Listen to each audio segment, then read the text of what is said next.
The diamond necklace was supposed to be hers. 6 months pregnant, Bryony Sloane stood in the silence of her marble kitchen, her hand on the curve of her belly, staring at the velvet box her husband had just snapped shut. His words still rang in her ears, cold, clipped and final. "You're not event-ready." The necklace, the gala, even the role of wife, he had given them all to another woman. But what Elias Fallner never imagined was that the wife he discarded would return that very night, holding the hand of the billionaire who could destroy him. The box looked small from a distance, a black square on a glacier of Carrara marble. Up close it became a bruise, dark, tender, impossible to ignore. Bryony stared at it, as if staring might change what had already been spoken, as if the diamond necklace inside could return to being a promise rather than a weapon. "It's simple," Elias said, straightening a cufflink with the practiced indifference of men who never have to clean up their own spills. "You're not event-ready, Bree. The optics matter. It's one night." The words were clipped, the tone surgical. The man who used to lilt her name like a melody now used it as a scalpel. He didn't meet her eyes. He admired himself in the chrome curve of the espresso machine, watched his face sharpen and glow. "Optics?" she asked. Her voice felt like it belonged to someone else, thinner, airless. "What are we, Elias? A product shot?" "We," he said, adjusting his bow tie, "are about to close the biggest relationship this firm has seen. Roger Davies will be there, so will 3 senators, the paparazzi, donors. I need to project unencumbered energy." "Unencumbered," she repeated softly, letting the word sit in the room like poison. "Is that what our son is?" A muscle in his jaw jumped. He finally looked at her, not with love, not even with annoyance, worse, with that gentle parental patience you reserve for someone you plan to ignore. "Don't be dramatic. You're tired. Your ankles are swollen. You said so yourself this morning. Take the night to rest." "And the necklace?" He shrugged, as if distributing property were a housekeeping note. "It shouldn't sit in a box. It needs to be seen. Katrina's going in my place," she finished. She'd seen the late-night texts, the urgent scope questions, the photos in restaurant mirrors where he was just out of frame. She'd seen the way Katrina's smile never quite reached her eyes. She'd seen all of it and pushed it into a neat file labeled later. It burned in the open air. He lifted the box, then put it back down, perhaps out of a remnant of politeness. "We're on the cusp, Bree. Don't make this harder." He left behind the smell of cologne and a silence that roared. She held the edge of the island with both hands and breathed until the room stopped tilting. Somewhere beneath the panic, a steadier pulse knocked, a kick, soft but insistent, under her ribs. She placed her palm against the swell and found herself whispering, "It's okay. I know." She walked to the bathroom and sat on the warmed floor, back against cool marble. The tiles were a chessboard, order laid underfoot, and she realized with a blink how much of her life had become that, keeping squares aligned so the pieces moved the way he wanted. Tears came then, hot and humiliating, not just for the ball or the necklace, but for the quiet years of deferring her own blueprints to sketch out his. She had not always been the woman who edited speeches and selected cufflinks. Once, in a sunlit office with mismatched chairs, she'd been the woman with maps pinned to walls, elevations, old right-of-way diagrams, community survey data, planning a park on a warehouse roof in the Bronx. Urban canvas, they'd called it. Skeletal funding, fierce ideas. That was where she had met eyes that made her feel seen rather than looked at. Donovan Knight had appeared after a board session she'd thought had gone nowhere. "Your vision is 20 years early," he had said, dry and oddly warm. "The board will fund a safer wing, but the city will come round. When it does, call." He had slid a black card with a name and a number across the table. No assistants, no gatekeepers. A line drawn not through a committee, but directly to him. The card lived in a keepsake box. Old ticket stubs, a napkin with a sketch of an impossible bridge, her grandmother's recipe for plum cake. She fetched it now with shaking hands. The bold white type glowed against matte black. She put the card on the counter and stared at it. The idea of calling felt absurd, childish, needy. He was sponsoring the gala. He would be there, somewhere above the crowd he hated. He wouldn't remember. And if he did, this was not his problem to solve. This wasn't about being rescued. It couldn't be. Another knock from inside, a rhythmic reminder. She swallowed the lump in her throat like a bitter pill. The call wouldn't be about the hurt. It would be about architecture, the kind that holds up after shaking. She dialed. It rang twice. Knight. His voice was low, direct, no flourish. She nearly hung up. Mr. Knight, Donovan, my name is Bryony Sloan. Years ago I pitched Urban Canvas. You gave me your card. Her words scattered. She caught them and stacked them with effort. You said call when the world caught up. It hasn't. But something else has. A pause. She saw the city at their windows in miniature, towers like lit metronomes ticking out other people's certainty. Miss Sloan, he said, you wanted to build a park atop a derelict warehouse. You made a case the board couldn't hear. I told them they were fools. There was a wry exhale. I remember. The relief left her dizzy. I wasn't going to call, she admitted, but tonight, my husband... The sentence snagged. Fine, get to the point.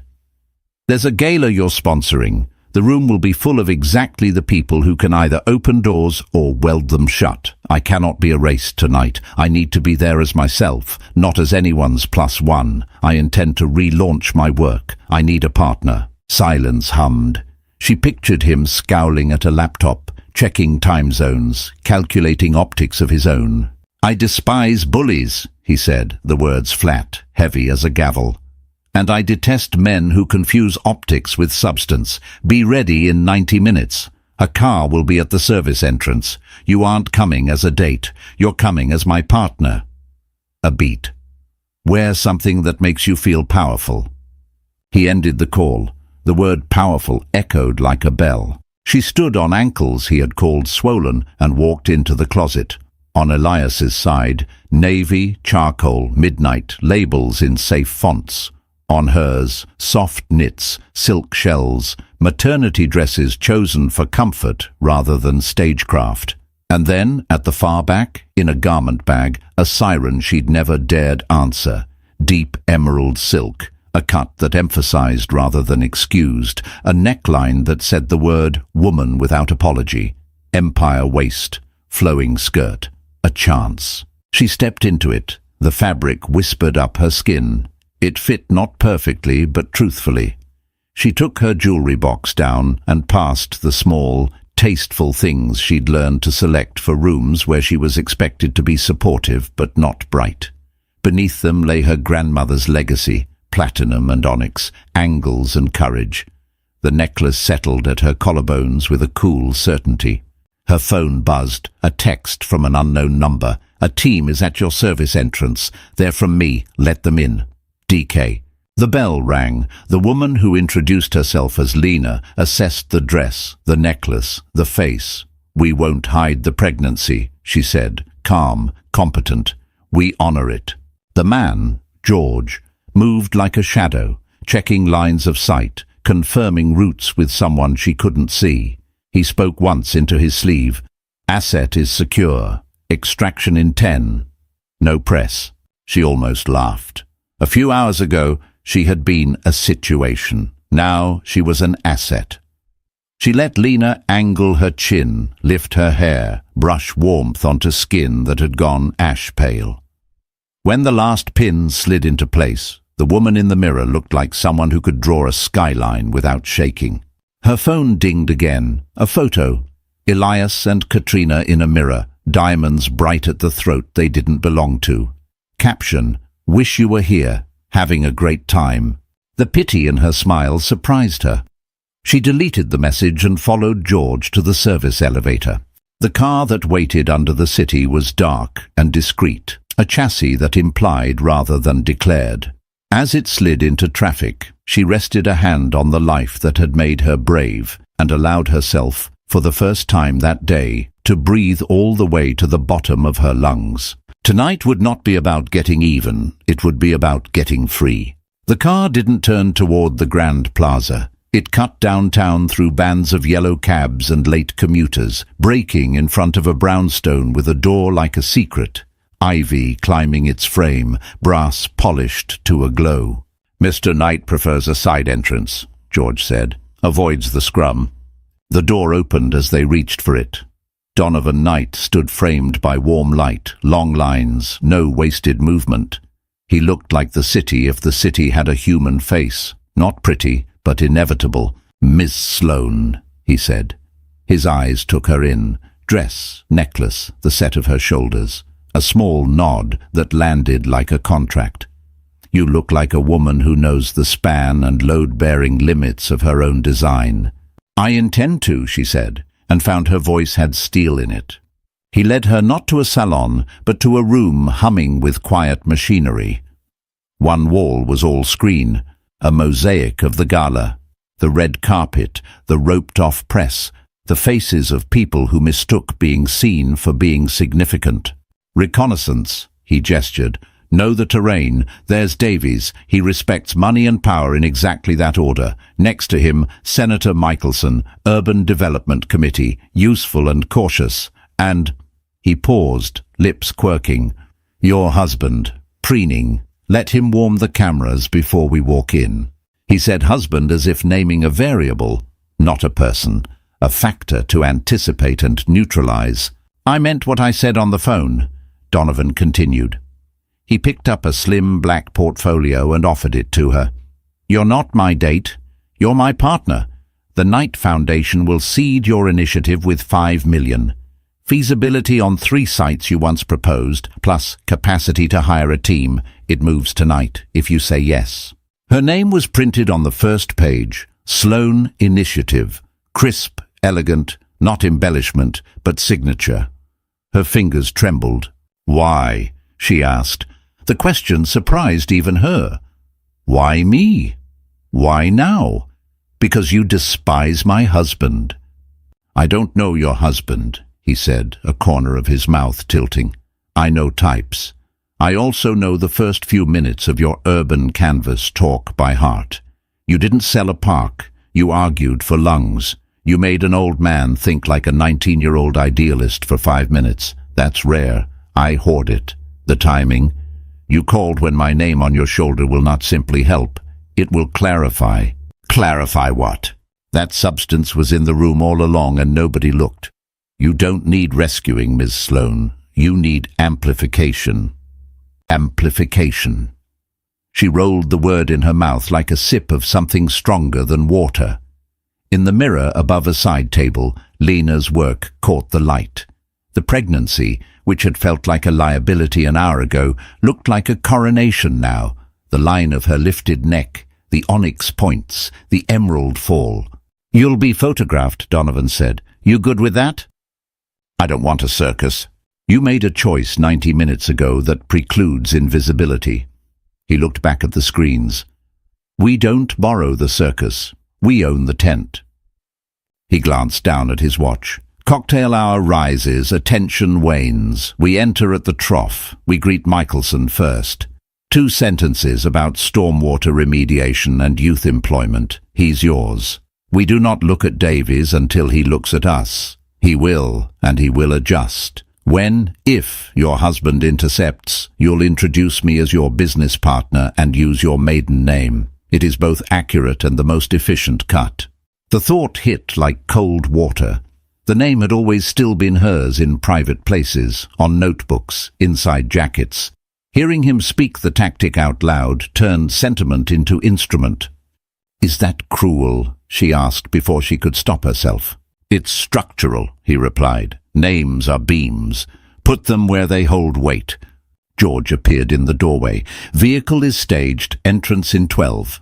Donovan offered his arm without flourish. "One last thing," he said. "You will be tempted to feel grateful tonight. Don't. Feel ready." They rode in silence, broken only by the city, lights smearing across windows like watercolor.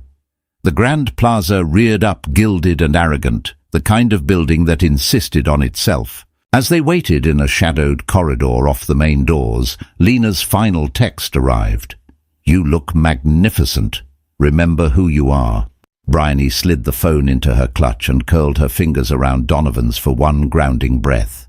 He did not squeeze back. He held steady, like a handrail built to code. "Ready?" he asked. She nodded. "Let's own the tent." The doors opened, not with a creak, but with a letting in. Sound poured, strings, chatter, the weird little gasps people make when they smell money. A ripple ran through the crowd, something biological, a school of fish parting for a shark. They did not stride, they did not strut. They moved as if the room had been built to receive them, as if every chandelier had been hung to light their path. Cameras flashed, a strobe weatherfront. Eyes swung. A murmur, "Who is she?" carried like mist. Donovan did not break pace. He aimed them at the cluster near the stage where Michelson was already turning, hand extended, antennae up. "Senator," Donovan said, "you should meet my partner, Ms. Bryony Sloan, founder of the Sloan Initiative. We're aligning Greenway design with workforce training in districts you've earmarked for flood mitigation." Michelson's eyebrows went up. "We are? That would be a blessed relief." He focused on her, not the man beside her, a sign she clocked and stored. "Ms. Sloan, I've read about Urban Canvas. Your cost per acre figures were aggressive. They were what it would cost if we stopped pretending public space doesn't pay dividends," she said, finding a grin. "And if we leveraged rooftops you already own." "Ha," he said, warmed. "Walk me through your numbers next week." "Monday," Donovan said, smiling as if simply scheduling the sunrise. They moved on in a glide, not their own. People unmoored themselves from conversations to be in their orbit, the way people do when they sense the field is shifting and don't want to be caught on the wrong side of the fault. By the time they neared Davies, the man's granite expression had melted around the edges. His eyes were on her, not Elias, which would have been funny if it weren't so precise. And there, just beyond, was Elias, with Katrina glittering painfully beside him, her hand on his arm the way a person steadies themselves at the edge of a cliff. His smile, so good on billboards, so practiced at closings, wobbled. "Brian," he began. She turned first to Donovan, because that's how control looks. "Mr. Fallner," Donovan said, ice in velvet. "I believe you're acquainted with Miss Sloan." The maiden name landed like a measured blow. She watched Elias flinch. Katrina's eyes slid to the necklace at Bryony's throat and then, to her credit, back to her face. "That dress," Katrina said, brittle. "Brave." Bryony almost said thank you and decided against generosity that would be mistaken for permission. "It's functional," she said instead. "I find armor helps." Donovan moved them on before Elias could reply, and she didn't look back. "Breathe," Donovan said, quiet, as they approached the stage where a news anchor in a silver sheath was thanking the committee between sips of sparkling water. "Next beats the auction." "What happens there?" "Money postures. We redirect." "How does one redirect money?" "By giving it a better story." The anchor's voice rose. Waiters began to sweep the periphery clean of empties, a tide pulling back. The first lot went fast. Art. The second, vacation, giggled its way to a hedge fund wife. The third, naming rights for a pediatric wing, thickened the air. The room leaned forward, scenting validation. Elias's arm came up, paddle smooth. 1 million, he called, and the sound of it was a man trying to reboot a narrative. 1,200,000, someone else said. 1,500,000, Elias announced louder. Cameras found him again, thank God, his relief broadcast in pause. The auctioneer milked the moment. 1.5 on my left. Going once, going twice. 5, Donovan said without raising a hand. Silence dropped. It didn't matter that he hadn't said million. It hung there anyway. The auctioneer stammered. 5 million from Mr. Knight. Donovan held up his hand, a conductor summoning a change. Correction. The Knight Foundation funds the pediatric wing as a matter of course. My 5 tonight is for something else." He turned to the room, then to her, and the pivot itself wrote a headline. "Ladies and gentlemen," he said, casual as a dinner toast and somehow more electric than the chandeliers. "Tonight launches the Sloan Initiative, led by Ms. Bryony Sloan, green infrastructure built where it's needed most, designed to employ and endure. Consider this our first brick." He didn't say her husband's name, he didn't have to. For a second, nothing moved. Then the applause arrived. Not the brittle clack of obligation, but the kind that starts at sternums and comes out of palms. She felt her heart punching at her ribs and told it, "Yes, fine, okay. Be loud." She did not look over her shoulder where she knew a man was trying to swallow a room. She looked forward. The thing about power is that it has a sound. It is not the clamour we associate with it. It is the way a busy place thins to leave a channel.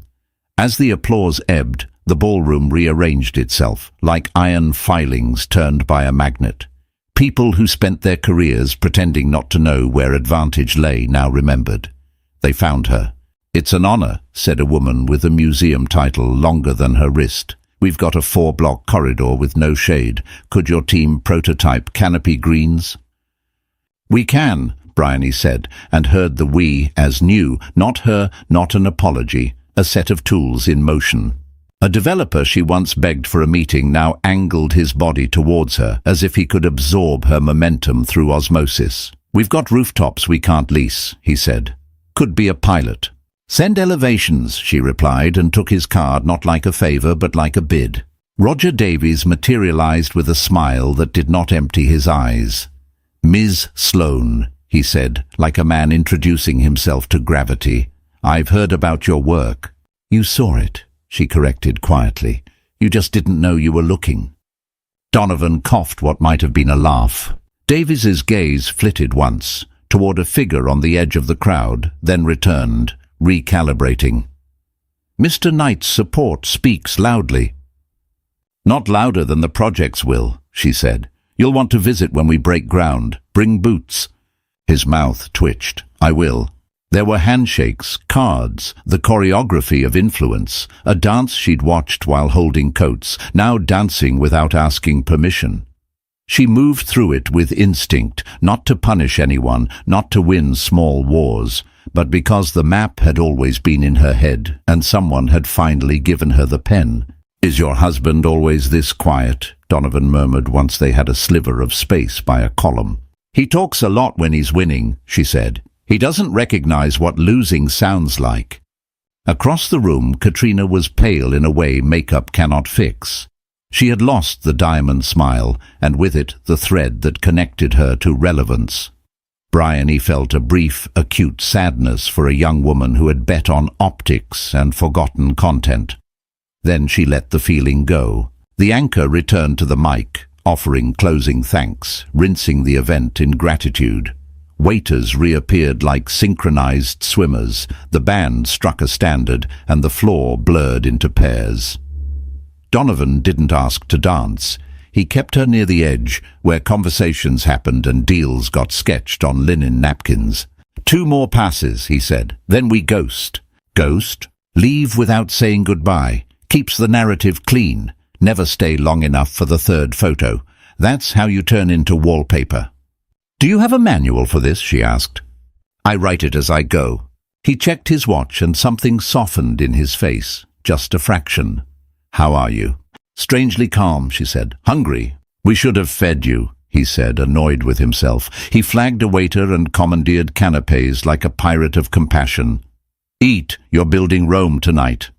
She took a bite, and the room sharpened.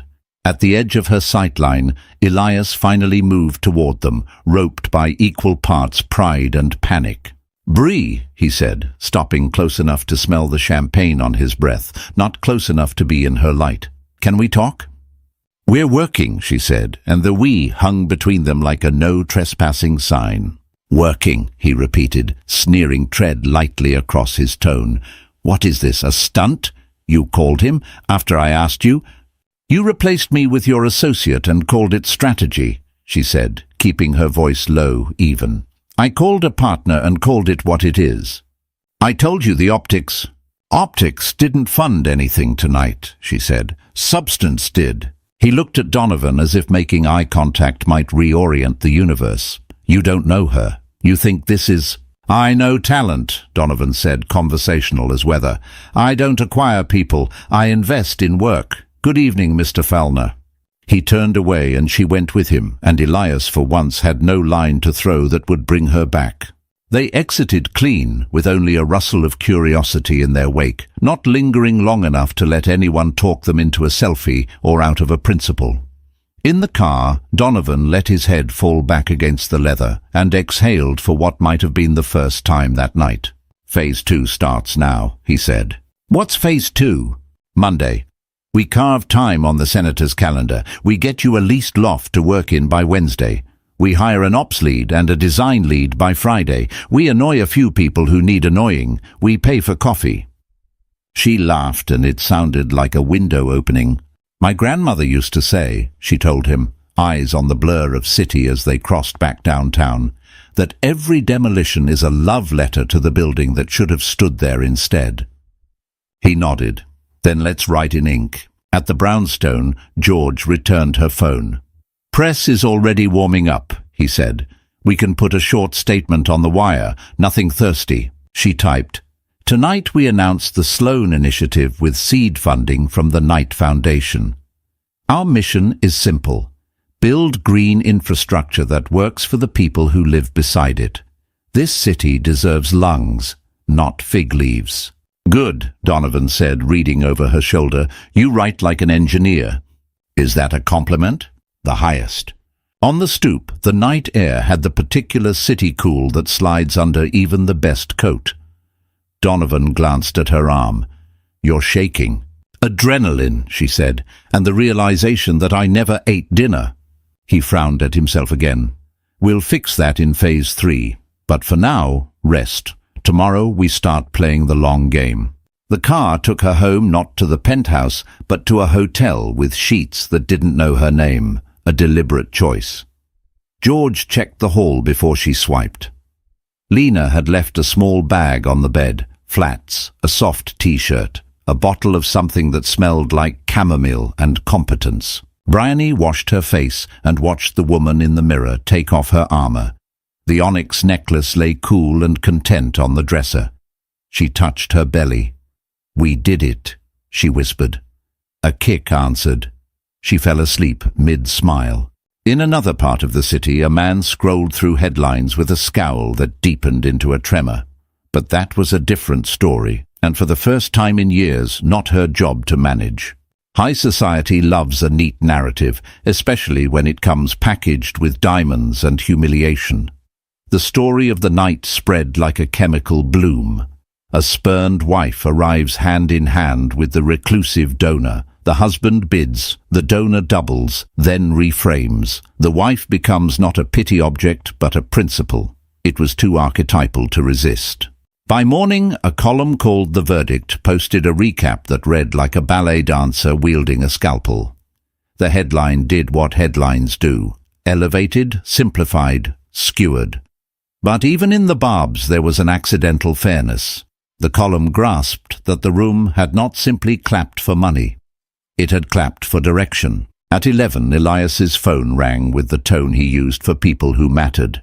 Mr. Davies, he said, putting a smile on his voice and his shoes on his feet at the same time. Now, the assistant said, and hung up. The elevator ride to the top floor stretched. He passed desks where heads turned and ducked, the wave that overtakes an office when the weather changes. It smelled like coffee and fear. Roger Davies didn't make him sit. He stood with his back to the window and waited until Elias closed the door. I built this firm on 2 principles, Davies said, voice low, clipped, the way you talk when you want the words to bruise. Strength, foresight. Last night you showed neither. Elias opened his mouth to argue optics and strategy and the unfairness of billionaires, but Davies picked up a paper from his desk, ink on pink stock, and tapped it with a finger. What matters isn't that Knight outbid you. He can outbid anyone. What matters is that you walked into a room carrying a live wire and electrified nothing. You didn't read the room. You didn't read your life. That story, Elias began, but Davies continued as if the interjection were a fly. You had a partner, a mind we would have paid to keep adjacent. You chose a prop instead, and then you paraded the choice through a camera gauntlet. You handed a man who turns checks into leverage a queen, and you smiled while you did it. Elias wanted to protest. He wanted to say, but she was tired, and my plan was, and you said impressions, Roger, you said impressions. He wanted to say, Katrina looks good on a step and repeat. He wanted to pick up the necklace in his pocket like a talisman and find it warm. Nothing came that didn't sound like a child pleading not to be sent to his room. You will clear your desk by noon, Davies said. You will receive what the contract requires and no more, and you will not, do you understand me, not use your building access to talk to junior staff. We're not letting your rot spread. The word rot landed. Elias felt the floor shift. Roger, he said, trying for wounded dignity and landing in a puddle. Door, Davies said. The corridor looked longer on the way back. The elevator took a century to arrive. He could feel eyes he didn't meet examining the back of his jacket and assigning it to a future in New Jersey. On the street, wind made knives of the air. He started walking because the alternative was standing still. The city, which had always felt to him like an asset he deserved, now felt like a market that had corrected. Inside a cafe, he watched on his phone as a clip of the auction aired on morning TV. The hosts used words like stunning and twist and didn't bother concealing the glee that came from the spectacle of a high-status man being dressed down without a raised voice. He looked up at the chalkboard and realized his hand was shaking. He texted Katrina, "We can salvage this. Coffee?" The typing dots appeared, then disappeared. A minute later, lose my number. He imagined with detached curiosity what her world felt like. Emails she would return, calls she would avoid, the calculus she would do about whether to stay at a firm that had just watched her attached to a cautionary tale. He thought of going home and realized he no longer knew where that was. Somewhere uptown, in a rental car, a courier delivered an envelope to the front desk of a hotel where the room was registered under a name that was and wasn't his. Inside the envelope, papers, no theatrics, no insults, only clean lines. Grounds, infidelity, irreconcilable differences. Terms, personal effects retained. Inheritance untouched. Child support to a neutral trust. Name to be reclaimed. He read the language 3 times and told himself to be angry. What he felt instead was a chasm opening where habit had lived. In the lobby mirror, a man adjusted a tie that no longer implied a job. He looked tired. He looked like a person who had mistaken visibility for value. He did not text her. He did not know how anymore. The loft Donovan leased by Monday morning lived in a building that had spent a decade pretending not to be beautiful. Exposed brick met white plaster. Light pooled on a battered wood floor. Windows opened on a street that had opinions about food trucks. It felt like a place where work could be argued into being. "This is your canvas," Donovan said, and the words were not metaphor. They were a key. They put a folding table in the middle of the raw space and called it a desk. They brought in 2 chairs that didn't match. They wrote names on a whiteboard with dry erase markers that were already drying out.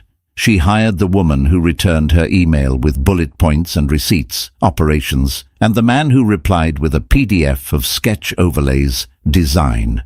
They ate lunch standing up the first week. They made lists. On Wednesday, Senator Michelson came by with an aide who took notes like a court reporter. On Thursday, a city planner she admired arrived with a stack of maps that smelled like toner and old hope. On Friday, Donovan brought coffee and a spreadsheet. "This is the first tranche," he said. "It's a bridge, not a blank check. You'll raise the rest. You'll hate it. You'll get good at it." "I already hate it," she said, smiling, and he grinned back because he liked competence more than he liked ease. They walked sites with politicians in hard hats and local grandmothers in church hats. They took community meetings where the first 20 minutes were neighbors telling the city what the city had done to them last time. They listened. They brought renderings printed on foam board that reflected not a fantasy, but a block. At one meeting, a teenage girl sitting in the back with her backpack in her lap raised her hand and asked, "Do we get to plant anything?" "Yes," Bryony said, "and we'll pay you for it." The girl nodded in a way that said, "I will believe you when you do it." Press requests kept coming. Some she took, most she declined. She learned, quickly, the difference between telling a story to move a project and telling a story to feed a beast. She drafted op-eds that explained carbon sinks in plain language. She said the word lungs on TV once and then stopped saying it so it wouldn't turn into a brand she didn't control. At night, she walked until her ankles did protest, and then kept walking anyway, measuring blocks with the same brain that once measured lines on a sonogram. She knew exactly how long it took to get from the proposed Greenway entrance to the subway. She knew where afternoon shade fell, where winter wind knifed through. Donovan was present without hovering. He had opinions about timing and optics, but rarely about design. When he did drift into details, she reminded him gently that beams were her department. He backed up with a hand raised in surrender and a pleased expression he tried to hide. Once, in the quiet of the loft after the others had left, she asked him, "Why didn't you build this yourself years ago? You could have." "I could have paid for a version," he said. "Money can simulate a lot. It can't simulate the person for whom the work is non-negotiable." She thought about that for a long time. Then she said, "My grandmother would have liked you." "I would have liked your grandmother," he said. The line between gratitude and partnership stayed defined by behavior. He introduced her as founder, never the woman I'm backing, never the talent. He let her make mistakes and helped her correct them without the "I told you" so that adults too often tuck into their support. When the first check cleared from a donor she'd courted herself, he emailed one word: builder. The divorce proceeded with the same understated efficiency as the envelope. There were no scenes in parking lots, no performative weeping. There was a brief civil meeting in a room with a carpet designed to look expensive. There was a pen that wrote with a flourish she hated. There was a judge who looked tired and kind. When it was done, she went to her grandmother's grave with a small bouquet of something wild, sat on the grass and told the stone 3 stories. About the night, about the loft, about the girl who asked to plant. She only cried during the 3rd. The baby grew heavy and then lighter, and then heavy again as he rolled and tested muscle and timing. She started talking to him while standing by the window each morning, telling him what could be seen from each angle, what had been there before, what might be there when he was 5, when he was 15. She told him that some people would smile and tell him not to be so eager, and that he should return the smile and ignore the command. On a Tuesday in late winter, wind hard enough to break umbrellas pushed her sideways on a Bronx sidewalk. Her team gathered in an unheated space under a trestle bridge and squinted at a map clipped to an easel. "This stretch," her design lead said, tapping the page where a dashed line cut through old rail. "Elevation is good. We can carve a ramp that meets ADA without feeling like an apology." She nodded, feeling the click that engineers live for when constraints line up and something honest emerges. "We'll anchor with a community garden here," she said. "Chairs on rails so grandmothers can rearrange shade without asking a city employee. Keep plantings low near entrances for sightlines. Tall in the middle for summer." "Jobs?" the ops lead asked. "Seed them, 50 training slots, pay above minimum, guaranteed interviews for maintenance roles. Hire from these 3 blocks first." Donovan listened, hands in pockets, every sentence filed. He didn't speak until a man who had been watching from a little distance, hood up, hands in hoodie, stepped closer. "You really gonna hire from here?" the man asked, skeptical as a reflex. "Yes," she said. "You gonna be here next year, or this one of them politician things?" "We'll still be here, and if I'm not, call me," she said, handing him a card with a number that rang a phone she answered. He took the card and looked at it the way someone looks at tickets that might be real. "Okay," he said, leaving as quietly as he had come. "Every block," Donovan murmured as they packed up. "You earn it." "Good," she said. "I don't want anything we can't earn." That night, at the loft, they wrote a grant proposal together like a duet. Her building the skeleton, Donovan arguing the paragraph that would be quoted 3 years later. "You hate commas," he said. "I hate commas that apologize for thinking." He laughed. "God help your copy editors." She stretched her back, her body moving in ways that surprised her. "God help anyone who thinks I'm a mascot," she said. "None left in this room," he replied. Spring didn't so much arrive as lose patience with winter. Snow degraded into bitter grey, and then into rivulets that paved the streets dark.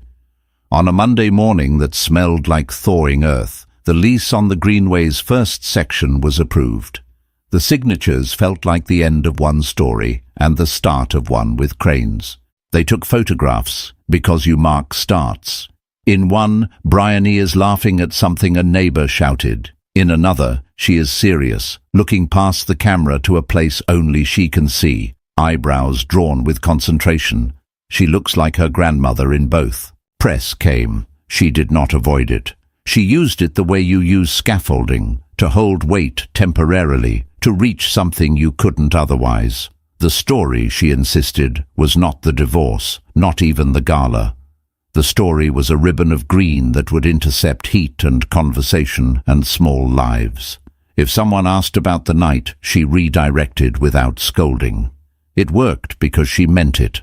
Elias, in a suit that felt itchy, commuted to a job that asked him to explain to people with less money than he used to manage why their remodel wouldn't start on time. He came home to a building that smelled faintly of bleach and boiled broccoli. He grew quiet enough to hear a clock. He dated a woman who liked documentaries and then stopped hearing from her when Google turned his name into a lesson. He stopped wearing cologne because even he couldn't stand it. Once on a train platform, he saw a line about the Sloan Initiative scroll on the news ticker and looked away instinctively, as if sunlight had suddenly found him without his permission. He thought about texting. He thought about the black card he'd once found in a drawer but never used. He thought about the way she had looked past him at the gala, not with contempt, with accuracy. He did not send any messages. When the Greenway broke ground, the first shovel didn't turn dirt. It lifted the corner of an old, warped board and revealed space a child could crawl through. The metaphor wrote itself, but they pretended not to see it, because heavy-handedness ruins true things. People came with gloves. People came with strollers. Someone played brass badly and then better. A news anchor filmed a segment on heat islands and mispronounced sedum, and an auntie corrected her, and the anchor laughed and corrected herself, and the auntie was famous in the neighborhood for 2 days. Bryony stood on newly swept concrete and felt panic unfurl and then fold back obediently. She was getting good at telling it where to sleep. She delegated. She walked. She sat when she had to. She learned to say no to meetings that would be flattering, but not useful.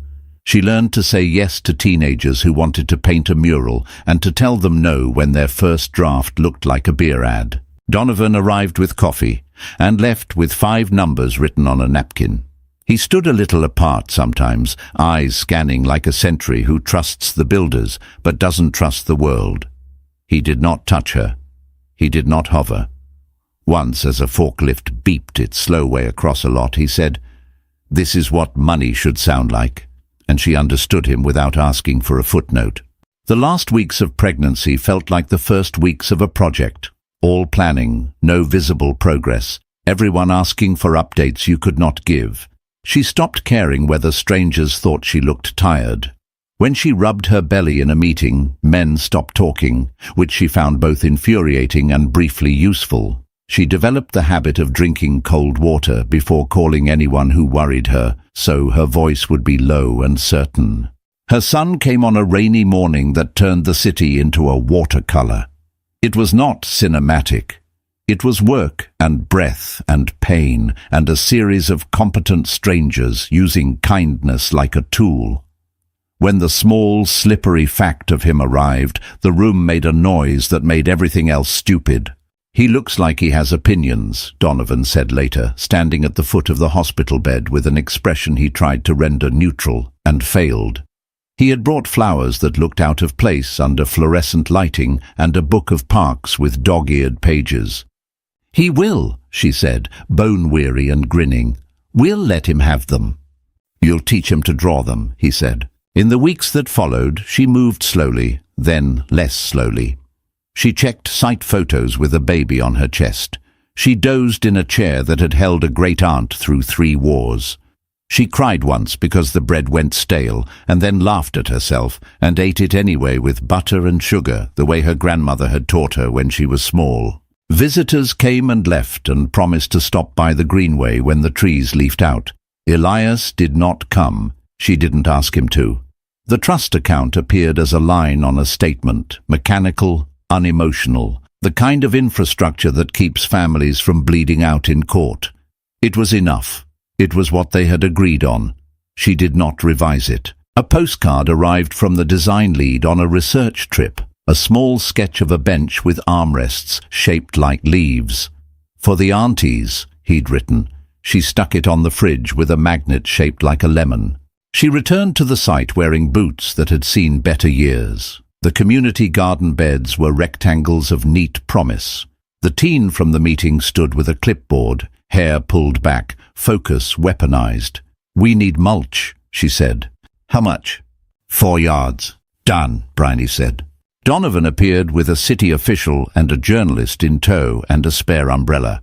He stood back as the journalist asked questions that were not about the night, because the journalist had done some work. When the official tried to pivot the conversation to a press conference, Donovan coughed softly and the official pivoted back. On a break, he handed her a thermos cap filled with broth. "Drink," he said. "Non-negotiable." She did. It felt like something settling. Across town, in an office that smelled like toner and lemon cleaner, a man sent an email and asked for a day off. He did not say why. He took a train that rattled over water and walked 3 blocks to stand on a sidewalk where a fence had been freshly painted. He watched people he didn't know lift wheelbarrows and stake corners. He did not go in. He did not need to. He just stood until a woman with a clipboard said gently, "We're hiring," and handed him a flyer he would fold and unwrap 6 times on the way home. That night, Bryony lay in bed with a baby breathing like a metronome at her collarbone and thought about how quiet triumph can be. No chandeliers, no auctioneer, just rectangles of dirt that would soon be green. She smiled into the dark, not the triumphant smile of entrance, but the private smile of places built to last. The city was bigger than a night. The night had been necessary. The city was the point. Thank you for journeying with Bryony through betrayal, resolve, and rebirth. If her emerald walk into the ballroom, the hand clasp with Donovan, or the quiet triumph of building something that lasts spoke to you, take a second to keep this story moving. Hit the like button so more people find it. Share it with a friend who needs a reminder that the worst night can become the first brick.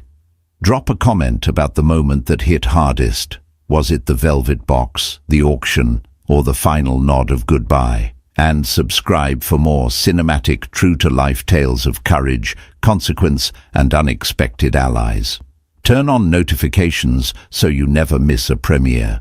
Your support helps us greenlight the next chapter of stories that honor strength without sacrificing heart. If you want a part 2 exploring the Bronx Greenway's opening, tell us below today.